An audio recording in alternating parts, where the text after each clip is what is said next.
Why I think I fight. Do I enjoy it? No. Do I enjoy training? No. Do I enjoy cutting weight? No. Am I nervous? Yes. Do I think to myself, what am I doing? Yes. Completely. Unfortunately, it's one of those things you're either born with or you're not. And the only way I can explain it to try and make it make any sense is that if I'm not doing something which is either extremely difficult or extremely stressful, I'm in a perpetual state of crippling boredom. I can't explain it. I see other people live their lives and they're like, oh, I can't wait for the weekend because I want to watch this movie. I think, who cares about a movie? You're looking forward to the weekend for a movie?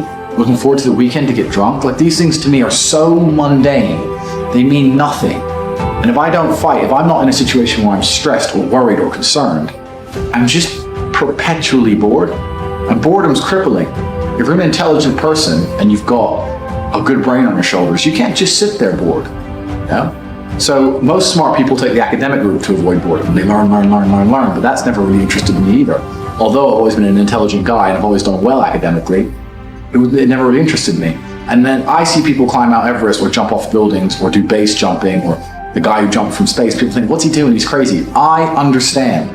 Because some people can't live normal lives. Some people cannot just function 9-to-5 office job, get drunk at the weekends. That is not for some individuals, and it's not for me.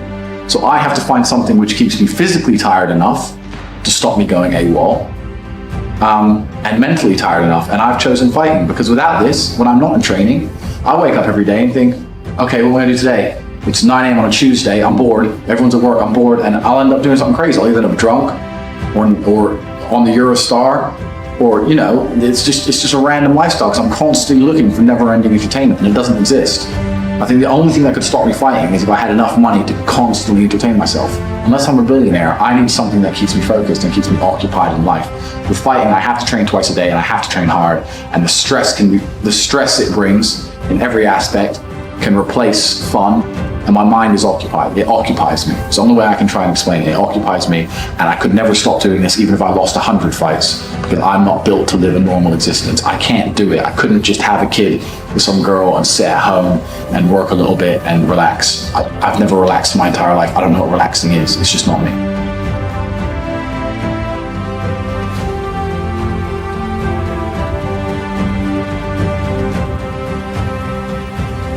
I was a 4-time kickboxing world champion. For 12 years, I trained 5 hours a day, 6 days a week. And I was motivated to train probably about 25% of the time. The rest of the time I went because I am disciplined. You don't feel like going through that shit on a Wednesday morning when you wake up, but you have to do it because you're disciplined. You're either a disciplined individual or you are not a disciplined individual. There's a difference between want and want. And I say this all the time. People say to me, I want to be rich. And I say, okay, well, I want to be able to ice skate, but I don't want to be able to ice skate enough to go learn how to ice skate because I can't be bothered. I mean, surely if I could click my fingers and be a figure skater, I'd click my fingers. Who wouldn't? But I don't want to actually go train because I don't want it enough. And this is the exact point with money. Everyone wants money put on their lap. If you truly wanted money, you wouldn't be able to sleep until you fucking had it. And this is the point. Because when I had nothing, I couldn't be distracted. You couldn't distract me from what I wanted. That's who I am. If I want something, I'm gonna get it.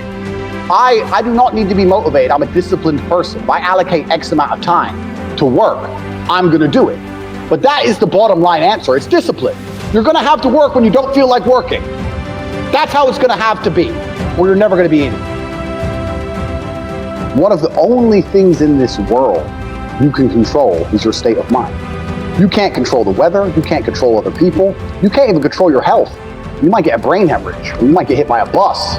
One of the very few things in the world you have genuine control over is your state of mind. You decide if you're a disciplined person, you decide if you're a happy person, you decide if you're a depressed person. These are things that in real time you can affect in your brain. This is all you can control on Earth. If you can't control that, then you're just a feather in the wind. And life's gonna blow you around, and you might land somewhere good, you might land in dog shit, nobody knows. Your state of mind is what you should be able to control. If you can't wake up and say, today I'm making some money, and actually try your very, very best, and actually stay dedicated to that task. If you can't do that, you're fucked. Every man understands you shouldn't be complaining about things you cannot change. You have to play the cards you're dealt. To be born a certain height and then to sit there and go, what do I do? I'll tell you what you do. You become the best version of yourself, just like everyone else does. Nothing about the height is in and of itself enough value for me to be a valuable man. As a man, you build your value. You are born with the cards you're dealt. Sure, it'd be ideal. Look, I'd love to be 7 foot tall. I'm not. So it's the same argument. If you're 5'2", you need to become rich, strong, and funny, and charismatic, and interesting, and witty. If you're 6'4", you need to become rich, strong, well-connected. It's the same game. So to sit there and complain about it is asinine. All of you have a handful of aces. I don't think you understand that. You could have been in a car crash at 4 years old and lost your legs. Do you have any understanding of how lucky you have been? This is pure luck. There's no this only luck has kept you fully able-bodied, sitting there, capable of learning and listening and becoming something. You don't really need to be that tall if you're important and rich, and when you walk in the room, you think when fucking Mayweather walks in the room, people give a shit? Fix that frame in your mind. You are viewing yourself as a short man. Stop it. Walk the fuck up and be the man.